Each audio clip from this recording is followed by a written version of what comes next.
So, what's the big deal about Magna Carta? Why are the roots of modern freedoms and rights often traced back to it? And how can an 800-year-old piece of parchment in Latin be relevant to you today?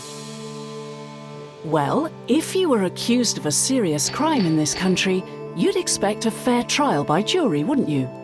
And you wouldn't expect to be arrested on the say-so of the king or queen. You have Magna Carta to thank for that. In fact, 4 of the clauses which King John agreed to in Magna Carta are still in force today. But its importance lies in much more than its details. It planted a seed, out of which grew a quite radical idea. Let's go back to the beginning. As a foundation for freedom and democracy, Magna Carta had a very shaky start. Firstly, it was a peace treaty, but it led almost immediately to civil war. King John didn't keep to the promises he made in the Charter, and his barons realised they couldn't hold him to them. Secondly, it was really intended to protect the property and wealth of only a small proportion of the king's subjects, the barons, knights, townsmen, and other free men of the kingdom. And yet, something quite new and radical had happened. Something powerful had been set free. An idea. The idea that the law bound a king as much as his subjects.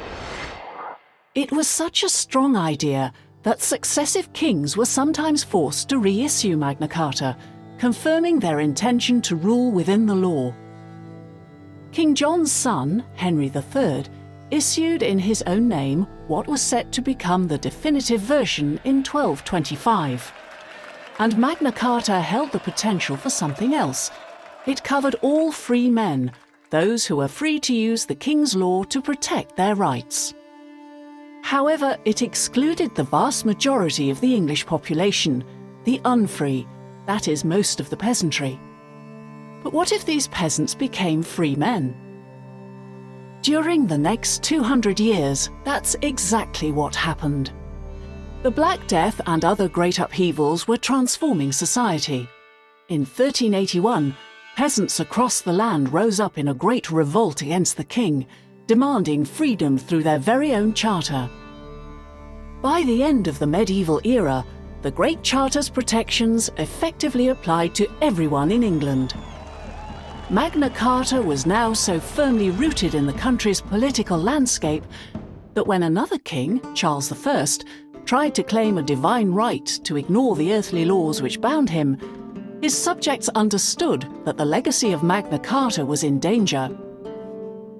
Many of those alarmed by the king's challenge saw this great document as a symbol of the ancient rights and liberties to which the monarch had to agree.